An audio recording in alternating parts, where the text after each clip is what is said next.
Welcome to the Court of Azathoth. Today I will be reading the story Idle Days on the Yann by Lord Dunsany. This fantastical trip takes place on the largest river in the Dreamlands, a place familiar to Lovecraft fans. Please enjoy Idle Days on the Yann. So I came down through the wood to the bank of Yann and found, as had been prophesied, the ship-bird of the river about to loose her cable. The captain sate cross-legged upon the white deck, with his scimitar lying beside him in its jewelled scabbard, and the sailors toiled to spread the nimble sails to bring the ship into the central stream of Yann, and all the while sang ancient soothing songs. And the wind of the evening descending cool from the snowfields of some mountainous abode of distant gods came suddenly, like glad tidings to an anxious city, into the wing-like sails.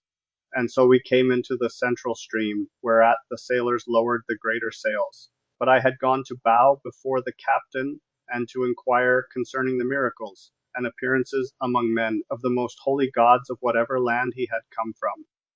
And the captain answered that he came from fair Belzoond, and worshipped gods that were the least and humblest, who seldom sent the famine or the thunder, and were easily appeased with little battles.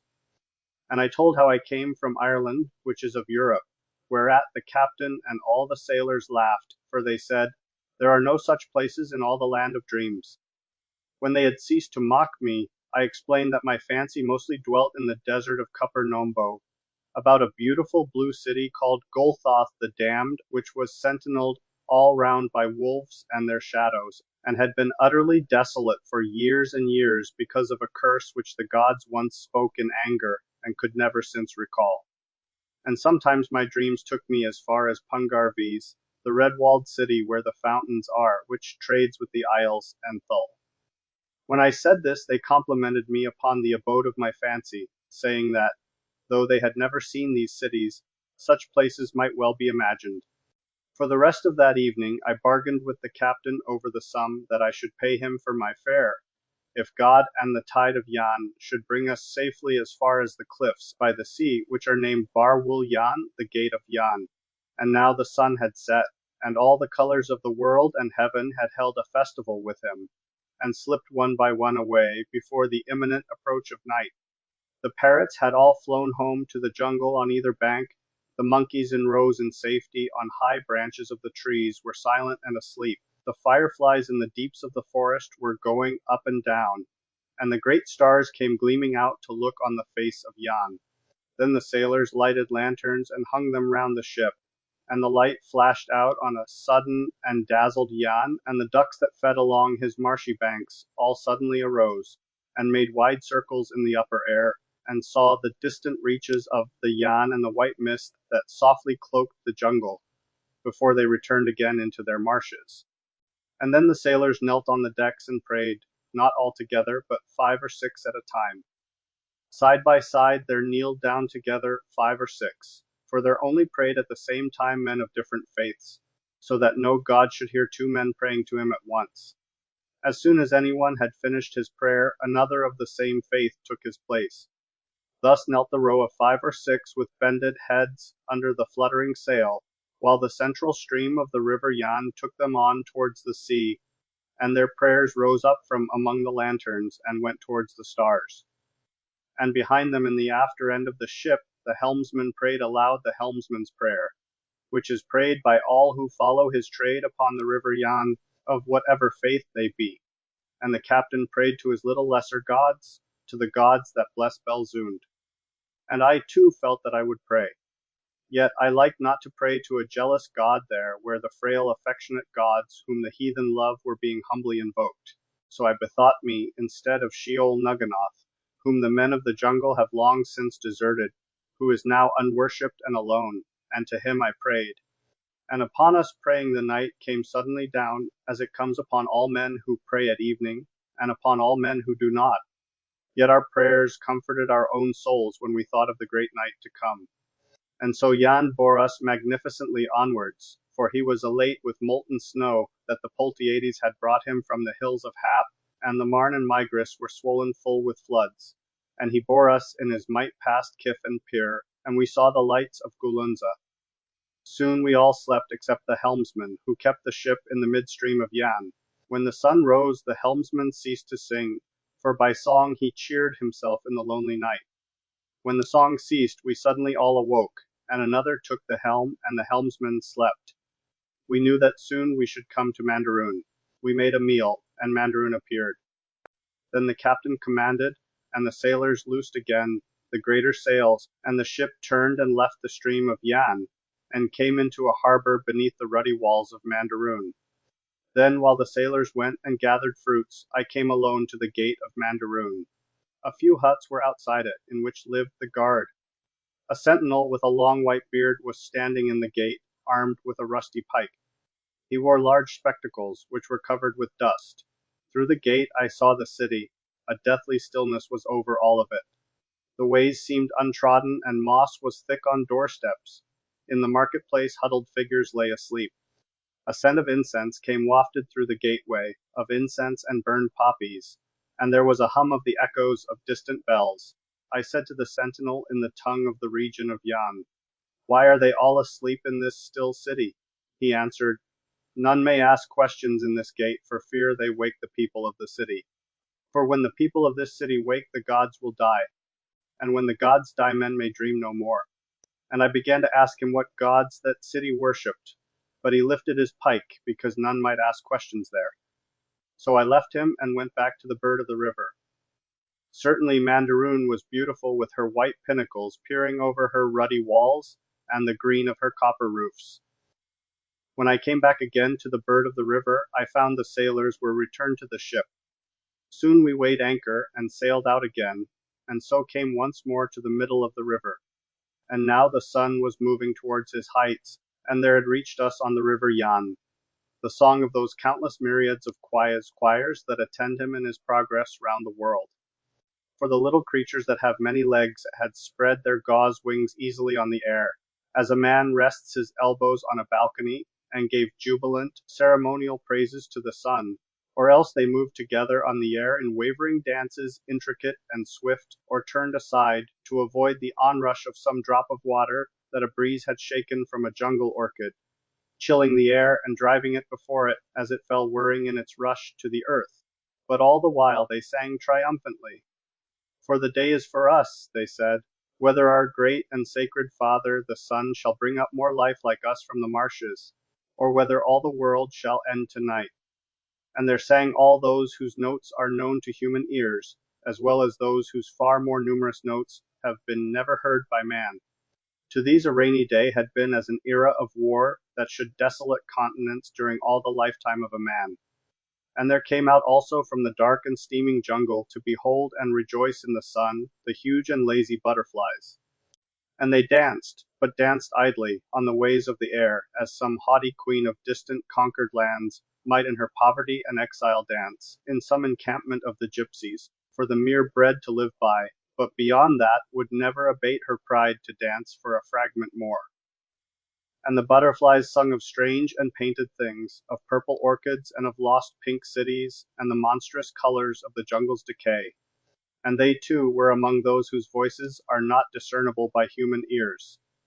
And as they floated above the river, going from forest to forest, their splendor was matched by the inimical beauty of the birds who darted out to pursue them.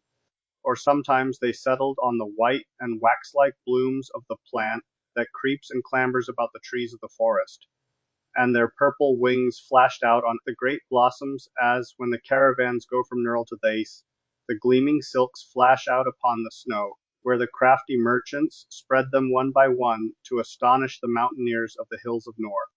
But upon men and beasts the sun sent a drowsiness. The river monsters along the river's marge lay dormant in the slime. The sailors pitched a pavilion with golden tassels for the captain upon the deck, and then went, all but the helmsman, under a sail that they had hung as an awning between two masts. Then they told tales to one another, each of his own city or of the miracles of his god, until all were fallen asleep.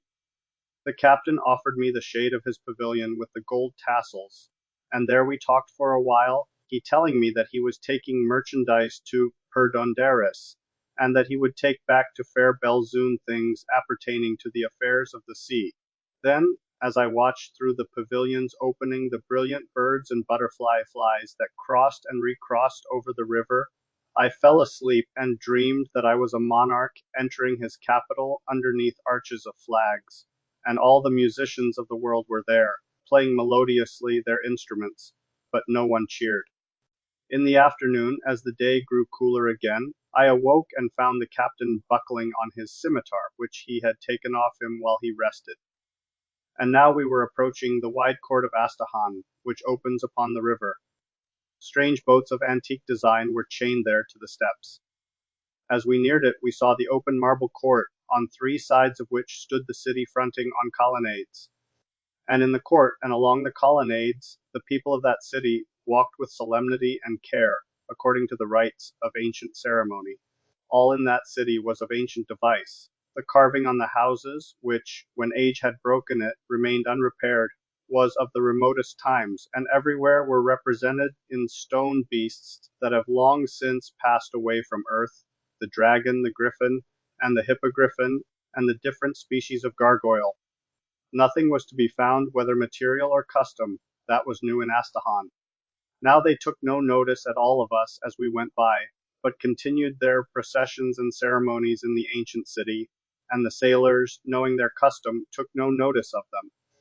But I called as we came near to one who stood beside the water's edge, asking him what men did in Azathoth and what their merchandise was, and with whom they traded. He said, "Here we have fettered and manacled Time, who would otherwise slay the gods." I asked him what gods they worshipped in that city, and he said, "All those gods whom Time has not yet slain." Then he turned from me and would say no more, but busied himself in behaving in accordance with ancient custom. And so, according to the will of Yann, we drifted onwards and left Azathoth. The river widened below Azathoth, and we found in greater quantities such birds as prey on fishes. And they were very wonderful in their plumage, and they came not out of the jungle, but flew, with their long necks stretched out before them, and their legs lying on the wind behind, straight up the river over the midstream. And now the evening began to gather in. A thick white mist had appeared over the river, and was softly rising higher. It clutched at the trees with long impalpable arms. It rose higher and higher, chilling the air, and white shapes moved away into the jungle, as though the ghosts of shipwrecked mariners were searching stealthily in the darkness for the spirits of evil that long ago had wrecked them on the Yann.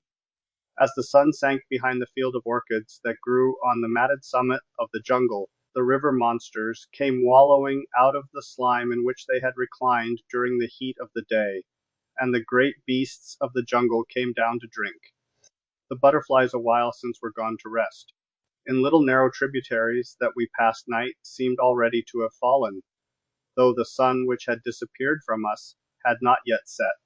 And now the birds of the jungle came flying home far over us, with the sunlight glistening pink upon their breasts, and lowered their pinions as soon as they saw the Yann, and dropped into the trees.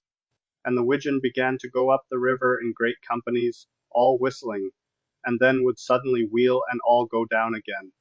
And there shot by us the small and arrow-like teal, and we heard the manifold cries of flocks of geese, which the sailors told me had recently come in from crossing over the Vespasian ranges.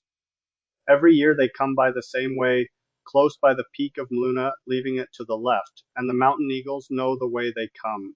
And men say the very hour, and every year they expect them by the same way as soon as the snows have fallen upon the northern plains.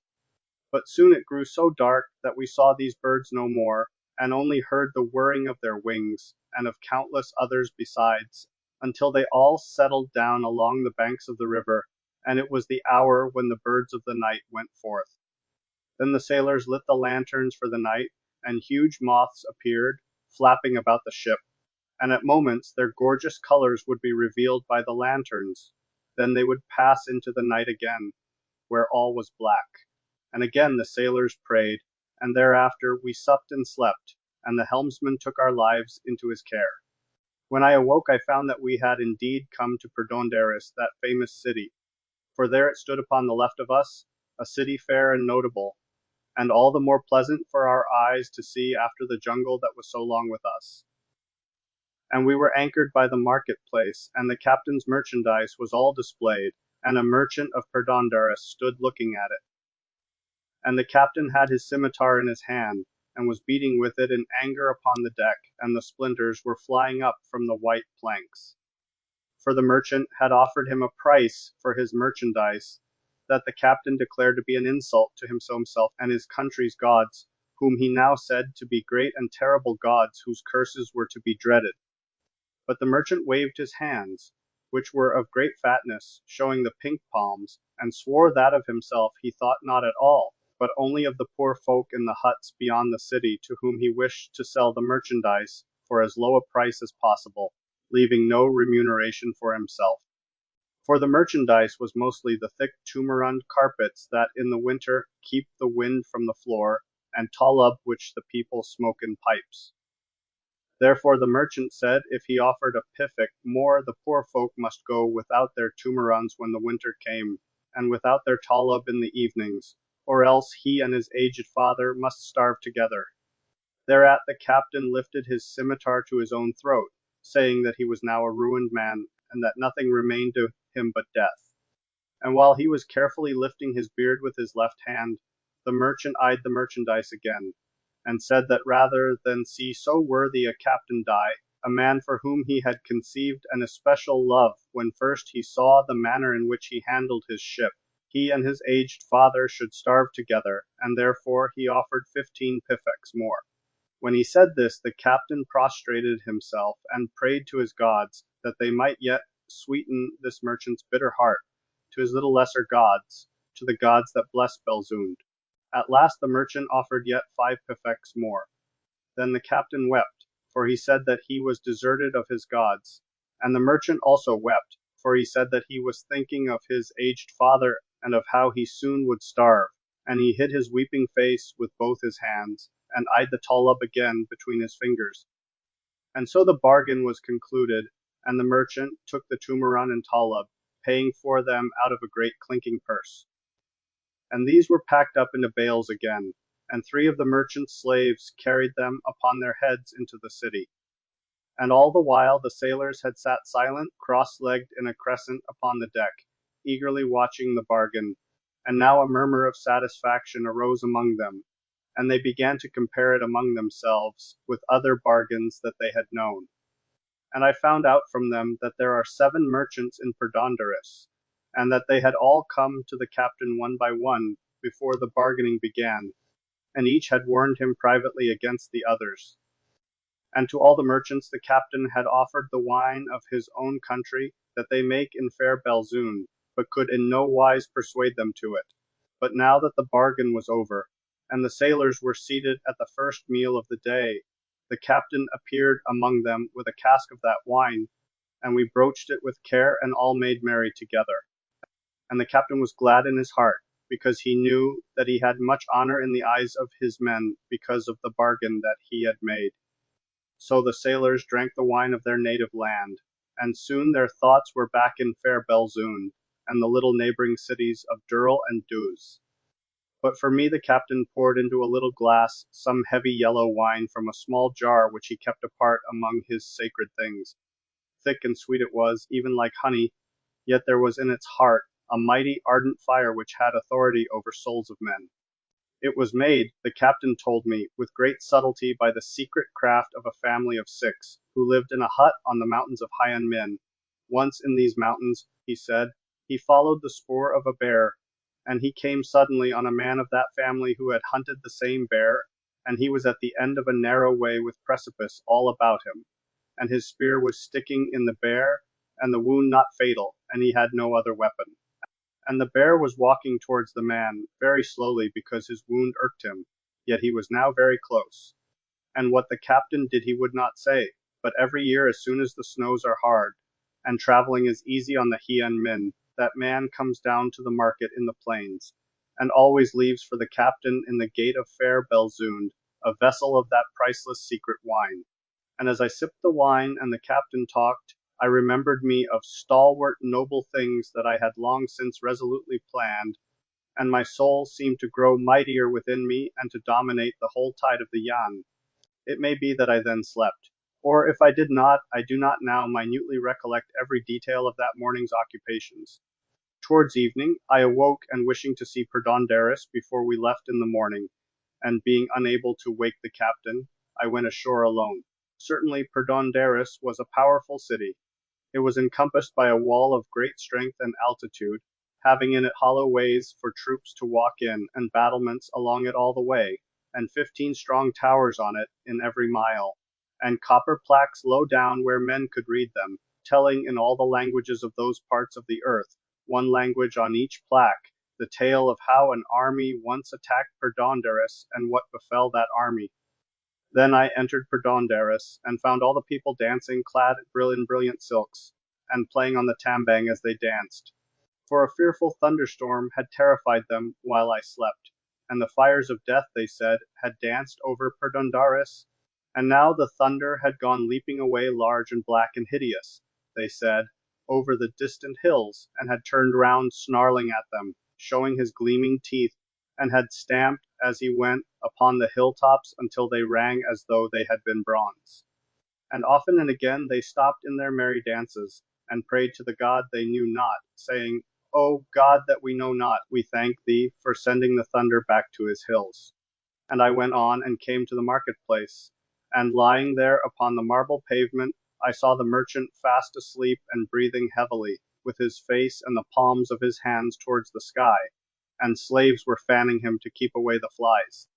And from the marketplace I came to a silver temple, and then to a palace of onyx.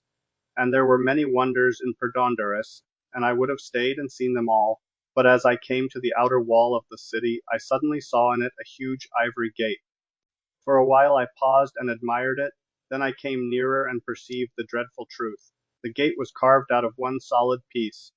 I fled at once through the gateway and down to the ship, and even as I ran, I thought that I heard far off on the hills behind me the tramp of the fearful beast by whom that mass of ivory was shed, who was perhaps even then looking for his other tusk. When I was on the ship again I felt safer, and I said nothing to the sailors of what I had seen. And now the captain was gradually awakening. Now night was rolling up from the east and north, and only the pinnacles of the towers of Perdondaris still took the fallen sunlight.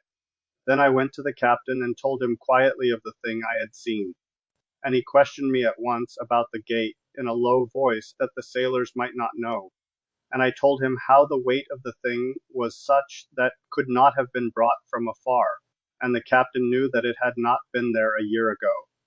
We agreed that such a beast could never have been killed by any assault of man, and that the gate must have been a fallen tusk, and one fallen near and recently.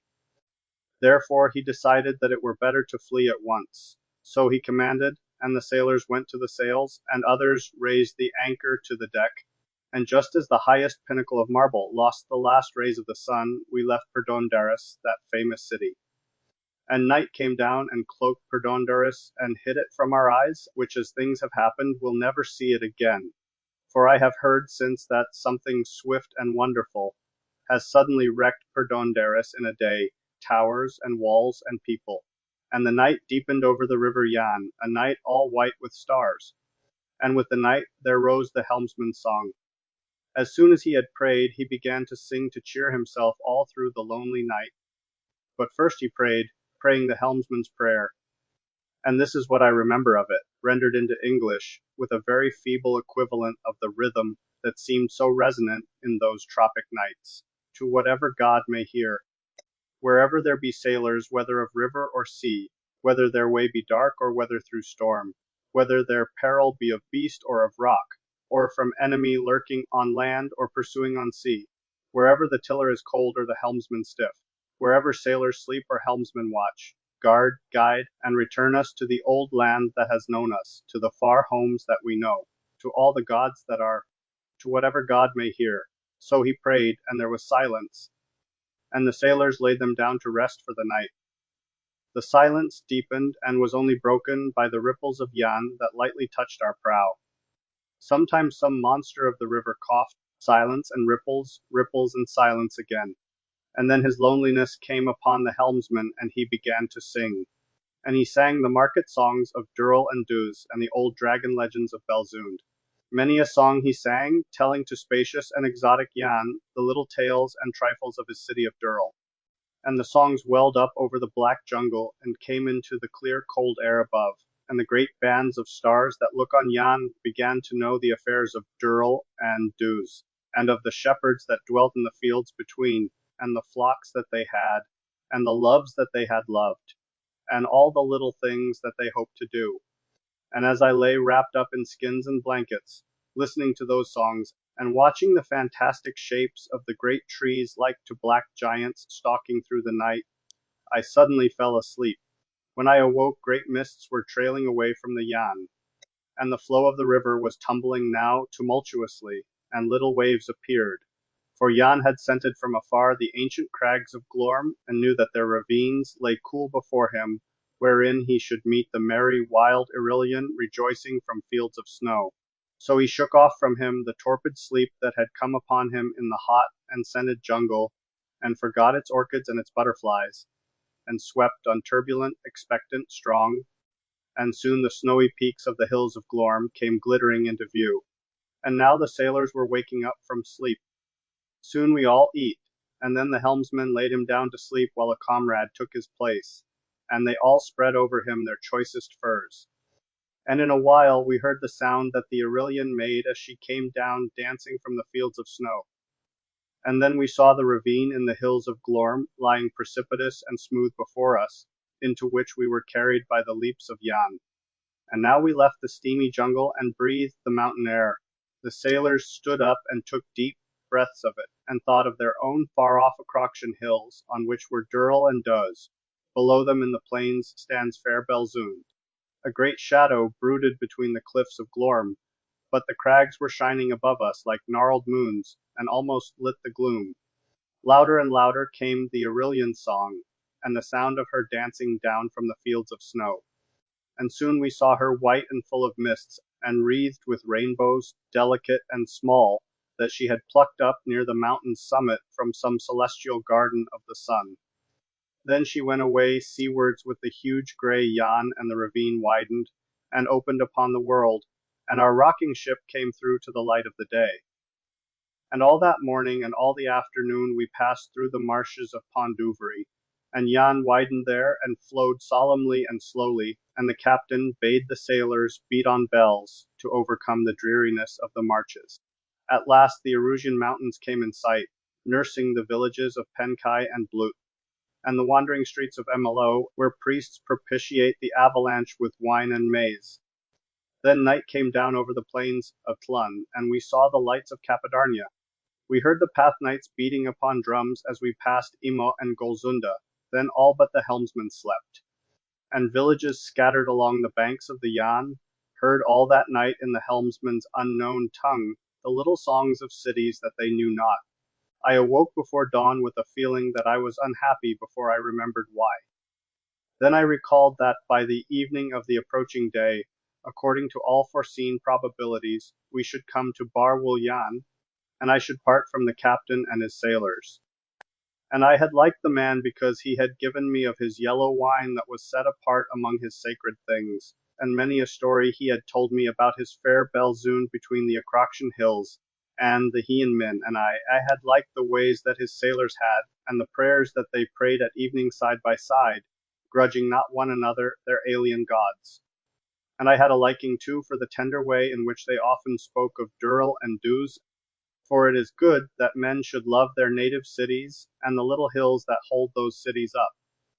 And I had come to know who would meet them when they returned to their homes, and where they thought the meetings would take place, some in a valley of the Acroxian hills where the road comes up from Yann, others in the gateway of one or another of the three cities, and others by the fireside in the home.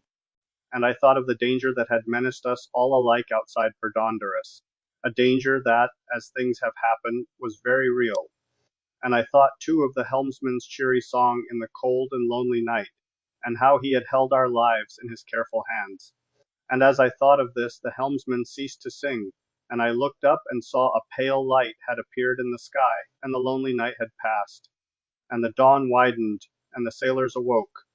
And soon we saw the tide of the sea himself advancing resolute between Yann's borders, and Yann sprang lithely at him, and they struggled a while. Then Yann and all that was his were pushed back northward, so that the sailors had to hoist the sails, and, the wind being favourable, we still held onwards. And we passed Gundara and Gnarl and Haz, and we saw memorable, holy Golnus and heard the pilgrims praying. When we awoke after the midday rest, we were coming near to Nen, the last of the cities on the river Yann, and the jungle was all about us once again, and about Nen. But the great Mloon ranges stood up over all things, and watched the city from beyond the jungle. Here we anchored, and the captain and I went up into the city, and found that the wanderers had come into Nen. And the wanderers were a weird, dark tribe, that once in every 7 years came down from the peaks of Mloon, having crossed by a pass that is known to them from some fantastic land that lies beyond. And the people of Nen were all outside their houses, and all stood wondering at their own streets. For the men and women of the wanderers had crowded all the ways, and everyone was doing some strange thing. Some danced astounding dances that they had learned from the desert wind, rapidly curving and swirling till the eye could follow no longer. Others played upon instruments beautiful wailing tunes that were full of horror, which souls had taught them lost by night in the desert, that strange far desert from which the wanderers came. None of their instruments were such as were known in Nen, nor in any part of the region of the Yann. Even the horns out of which some were made were of beasts that none had seen along the river, for they were barbed at the tips. And they sang in the language of none, songs that seemed to be akin to the mysteries of night, and to the unreasoned fear that haunts dark places. Bitterly all the dogs of Nen distrusted them. And the wanderers told one another fearful tales, for though no one in Nen knew aught of their language, yet they could see the fear on the listeners' faces, and as the tale wound on the whites of their eyes showed vividly in terror as the eyes of some little beast whom the hawk has seized. Then the teller of the tale would smile and stop, and another would tell his story, and the teller of the first tale's lips would chatter with fear. And if some deadly snake chanced to appear, the wanderers would greet him as a brother, and the snake would seem to give his greetings to them before he passed on again. Once that most fierce and lethal of tropic snakes, the giant Lithra, came out of the jungle and all down the street, the central street of Nen, and none of the wanderers moved away from him, but they all played sonorously on drums as though he had been a person of much honor, and the snake moved through the midst of them and smote none. Even the wanderers' children could do strange things, for if any one of them met with a child of Nen, the two would stare at each other in silence with large grave eyes. Then the wanderer's child would slowly draw from his turban a live fish or snake, and the children of Nen could do nothing of that kind at all. Much I should have wished to stay and hear the hymn with which they greet the night. That is answered by the wolves on the heights of Mloon. But it was now time to raise the anchor again, that the captain might return from Bar Wul Yann upon the landward tide. So we went on board and continued down the Yann. And the captain and I spoke little, for we were thinking of our parting, which should be for long, and we watched instead the splendor of the westering sun. For the sun was a ruddy gold, but a faint mist cloaked the jungle, lying low, and into it poured the smoke of the little jungle cities. And the smoke of them met together in the mist, and joined into one haze, which became purple, and was lit by the sun, as the thoughts of men become hallowed by some great and sacred thing. Sometimes one column from a lonely house would rise up higher than the city's smoke, and gleam by itself in the sun. And now, as the sun's last rays were nearly level, we saw the sight that I had come to see. For from two mountains that stood on either shore, two cliffs of pink marble came out into the river, all glowing in the light of the low sun, and they were quite smooth and of mountainous altitude, and they nearly met, and Yann went tumbling between them and found the sea. And this was Bar Wul Yann, the gate of Yann, and in the distance through that barrier's gap I saw the azure, indescribable sea, where little fishing boats went gleaming by. And the sunset and the brief twilight came, and the exaltation of the glory of Bar Wul Yann was gone. Yet still the pink cliffs glowed, the fairest marvel that the eye beheld, and this in a land of wonders. And soon the twilight gave place to the coming out of stars, and the colors of Bar Wul Yann went dwindling away. And the sight of those cliffs was to me as some chord of music that a master's hand had launched from the violin, and which carries to heaven or fairy the tremulous spirits of men. And now by the shore they anchored and went no further, for they were sailors of the river and not of the sea, and knew the Yann, but not the tides beyond. And the time was come when the captain and I must part, he to go back again to his fair Belzoond in sight of the distant peaks of the Hien Min, and I to find my way by strange means back to those hazy fields that all poets know, wherein stand small mysterious cottages, through whose windows, looking westwards, you may see the fields of men, and looking eastwards see glittering elfin mountains, tipped with snow, going range on range into the region of myth, and beyond it into the kingdom of fantasy, which pertain to the lands of dream. Long we regarded one another, knowing that we should meet no more, for my fancy is weakening as the years slip by, and I go ever more seldom into the lands of dream.